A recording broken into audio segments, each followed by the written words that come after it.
What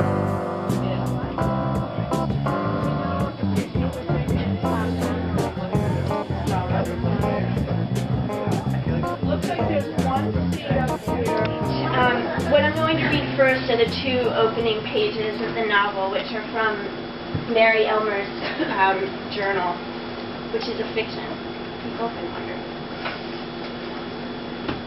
With the ones we love, we know from the start the story's end.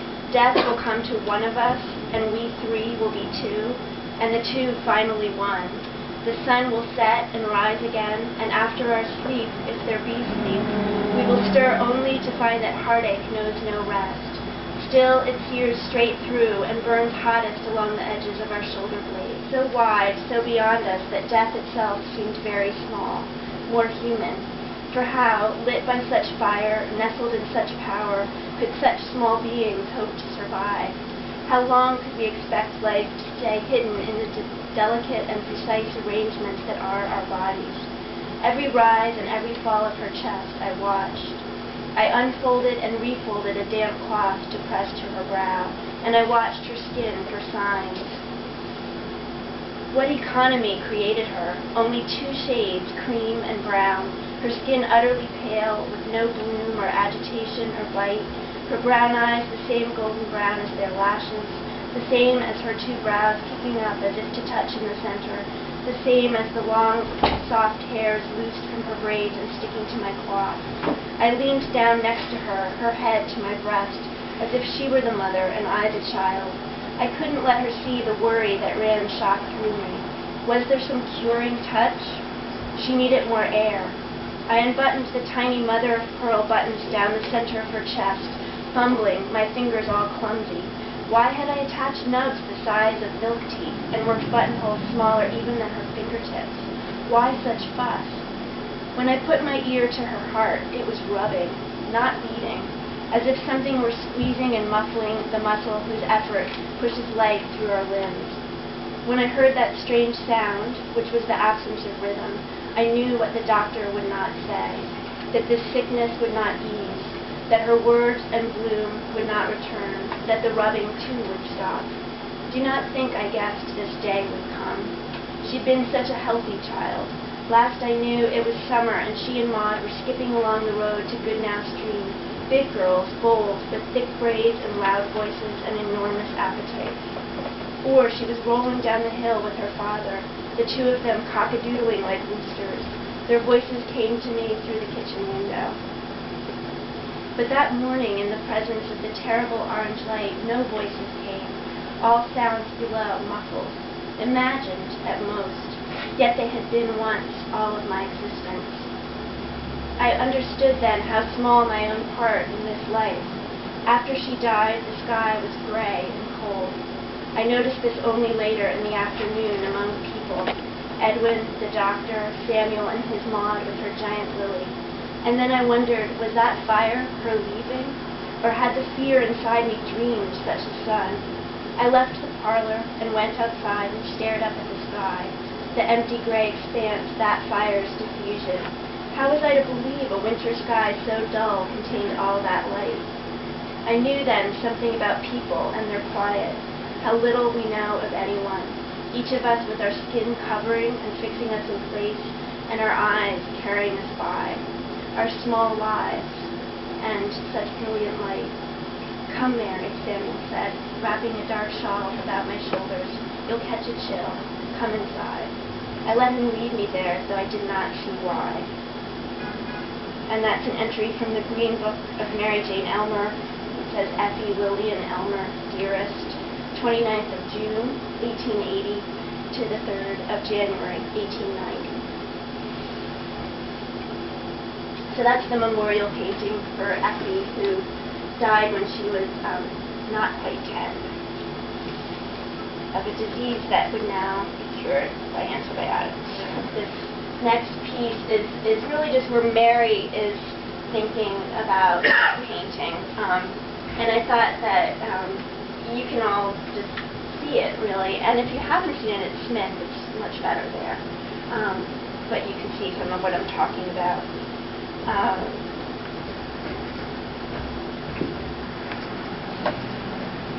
This is being narrated from, I should say, New York City 10 years after that journal entry.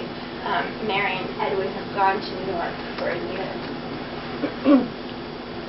And Mary's trying to work on this green book of hers, but she's kind of stuck at the beginning thinking of this painting. She is 3 inches high and resides in a single plane. Here is the beginning and the end, a blue sky filled with fractured clouds, the shadow of their lilac bush, red clover and buttercups scattered throughout the lawn, Effie petting her excellency, the oldest sheep. These are the edges of her existence. Edwin made a box, and she put Effie's things in it. She and Edwin sit in their Sunday morning best together. Edwin with the Sunday paper, with his beloved weekly math puzzle. Of all respondents, only he will answer correctly. She with a fresh ball of pale blue yarn and needles, but not knitting, staring into the eyes of those who will come, who will not know or care who she and Edwin and Effie were. The house loomed behind them, empty. Was it the painting that made Edwin decide that the scale of the house had been wrong for that curve of land, the pitch of the roof too severe? Empty, save for a formal arrangement of flowers in the parlor window. The last time she'd managed such elegance was in the days of the summer guests. Empty, save for the shadow in the upstairs bedroom. For a long time, whenever Edwin left the Shelburne apartment, she would squint into the tiny rectangles he had made of the windows, trying to see into the darkness, trying to understand what he had made there. The shape in Effie's window, reptilian, something creeping and prehistoric. One morning it seemed a giant lizard devouring its young, and then she did not look again. If one person sees God in the sky and another storm, what is the use of argument? She will put that somewhere. You might want to check out this window up close.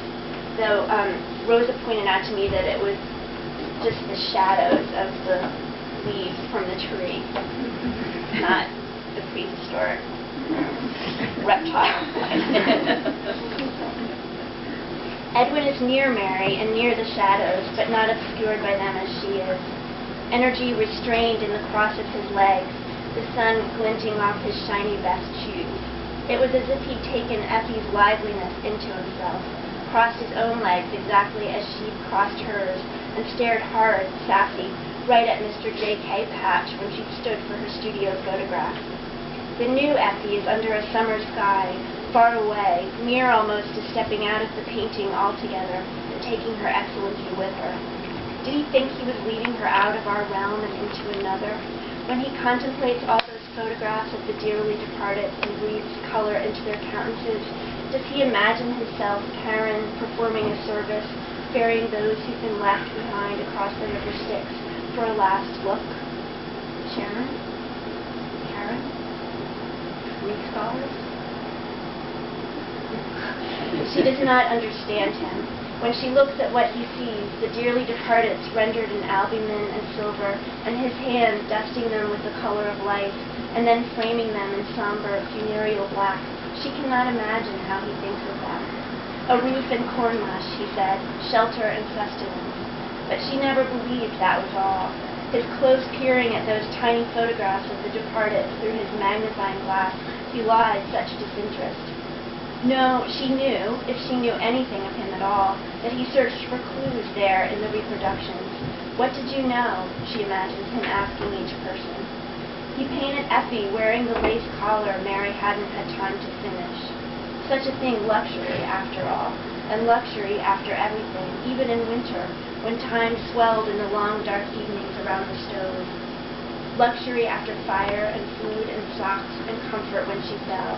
She'd left the crochet hook in the last row when Effie's fever rose. He knew that. Up, down, and down, up, and in that case, what is gravity, or the distinction between one being and the next? It was as if he were apple tree, as if he grew out of the trunk, a branch from the trunk, which grew from the earth, so heading toward the earth no different from growing out of it. He opened his eyes again to the sky, the wisps. He must have been holding on to the branch he cut. He must have cut off his own support. He tries to lift his arms to see how he had held them in the air, the saw in his right hand, left hand choosing the branch to prune, but his arms are too heavy, the confusion of lifting and arranging them too great.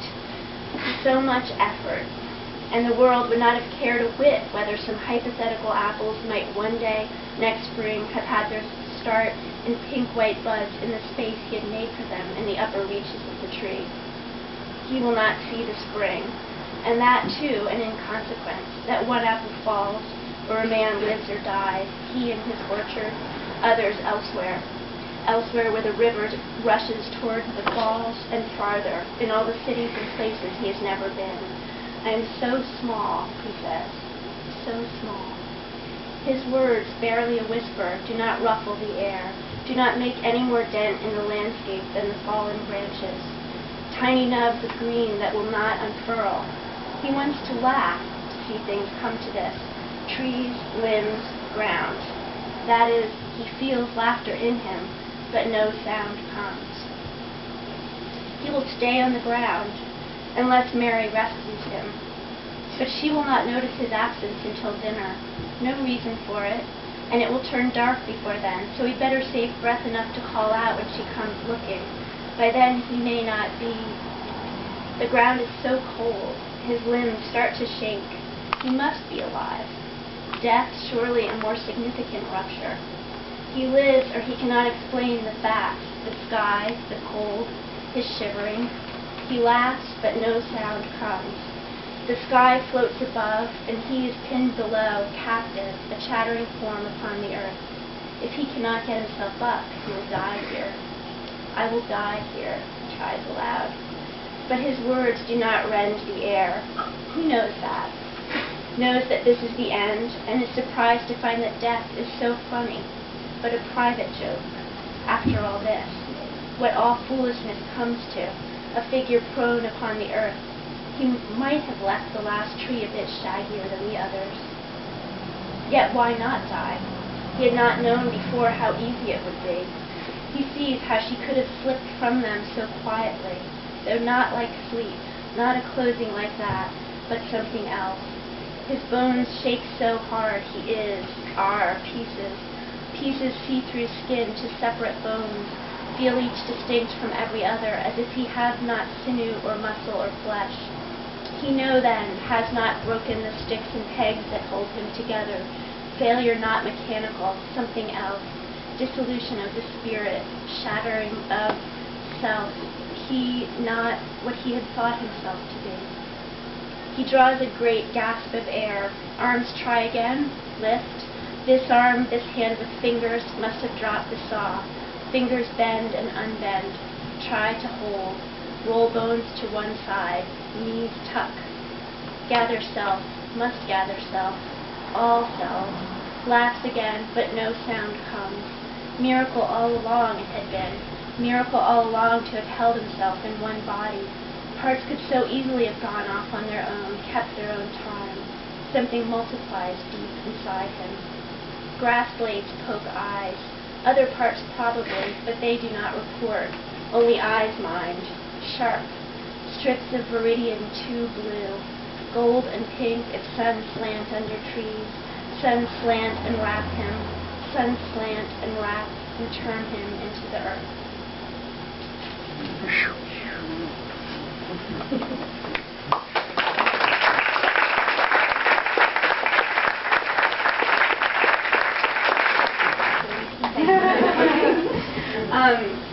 So does anyone have any questions? Because that's my favorite part. Not to put comments, questions. Can you give us a little background on how you came to write it and how long it took and what inspired you, just sort of you, the author of this? Okay, but I have to first say that this is Lisa Tripp, who has a book that I edited coming out herself very soon called Surviving Iraq, which is interviews with soldiers, and it's really wonderful, and that's coming our way soon. Okay, and now I'll answer your question. Well, when I was in graduate school, I saw this painting in the Smith Art Museum, and I wrote a paper about it for an art history class that I was taking, and And at the time, I really thought, okay, that's going to be my next novel. But that's the kind of thought you have plenty of, I mean, I didn't really know that I would make it, but I was really interested in, there was, as I was reading earlier, something about the condescension surrounding, this amazing painting as a museum. I'm uncomfortable in museums, generally speaking, and I was really uncomfortable with the presentation. I felt like there was such condescension in somehow, the poor farmer from Ashfield who managed to do this one painting and then ruined himself with that education in New York was sort of, like that was a line. I mean, not that the museum itself, but, when you start reading the materials. And so I think I wanted to defend that. And I was interested in thinking about, sort of being an artist in a rural place and the judgments that, city and country have about each other, about what's possible in each place. And I was also, from the beginning, I was really compelled by the idea, I suppose at the time I wanted to have children and I didn't.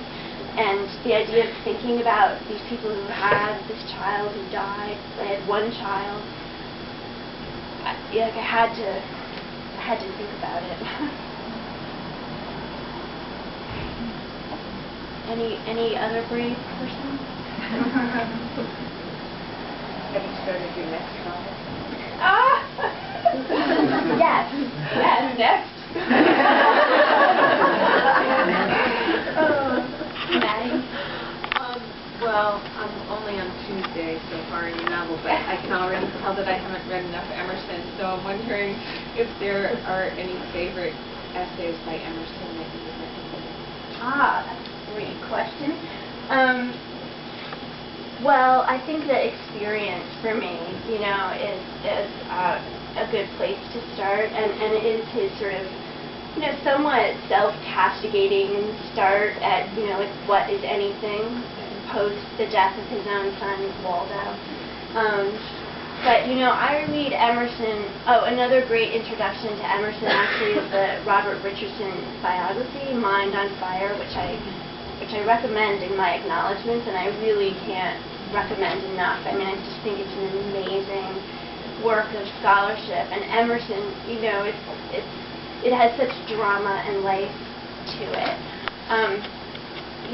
I don't know, what I love about Emerson is his moments, which are just sprinkled throughout, and I would say that it's great to read Emerson casually, with no agenda, because then these incredible moments just jump out and live, and the sort of leaps of his mind. And, so I've journals, letters, collections, essays, poems, some of them, I think that if I had put it to myself like that, that probably is what I have to do, or had to do, or should have done, or, but if I had ever said it to myself like that, I think I wouldn't have finished it, because I would never, feel like I had the authority to do that, so it was just sort of following whatever voice actually came out, and, going with whatever came, and think, thank God something came out.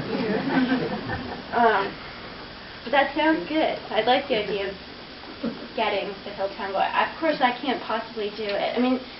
I feel like, one of the things about living here is that I just feel surrounded by people who can really talk amazingly. And I wouldn't say there's definitely, a distinct Hilltown way, but it's something about a certain kind of concision and quirkiness that is the best of it that I couldn't possibly, dare to kind of get, really. Just like to hear it. John? First novel, I would guess the longest piece you've written to date. Did you have a hard time keeping focus, or did you find yourself getting lost going through the story and saying, no, this is not the direction I want to go? And Yeah, definitely. You know, it's amazing how, I think it's like, you know, people say about childbirth that you just forget, you know, like, nah, it wasn't that bad. Yeah. And I find myself, oh, it wasn't that bad. I always, but, you know, there were, of course, lost times in the middle of it, and I've blocked them out now.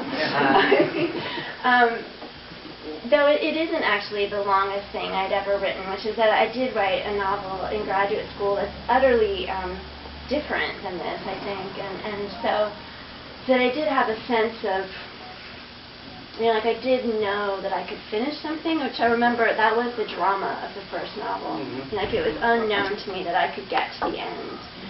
And this time, I mostly knew that I could get to the end, except for one bad moment when in the middle of the summer I was watching kids dive from the diving board at the Worthington Pool. And I'm sure I couldn't get enough writing done. It was the summertime. I was, you know. And I remember watching these beautiful dives, and I said to myself, you know, it really often happens that people start things and don't finish them. And I remember, oh my God, don't repeat that to yourself. And it was a hard couple of months after I had that thought. As I recall. That was a long time ago. Catherine. Can you talk a little bit about the New York piece of it and Emma Goldman, which I know about, but also I'm also interested in. I know you, and I know that you went to New York a few times to do research, and what kind of research you did there, and how you did it. Yeah. Well, you know, in a way, my New York piece of research had to do with first reading Emma Goldman's autobiography. I mean, she's not in the book very much, but she's sort of a you know, kind of hovering spirit over the book for me. And so by reading her autobiography, I found out that there is this place, Eustace Schwab's Saloon, where Mary goes to write her journal, and I went to that place, and yeah, kind of went, there's my research. I mean, I exaggerate a little bit. I also went to the Lower East Side Tenement Museum, which was really where I actually just was last week too, for a talk. And that, if people are going to New York, and it's a great museum to go to, and you know, just sort of getting to be in the pinch of those rooms, I think. You know, those things actually, you know, actually visiting the space that is described.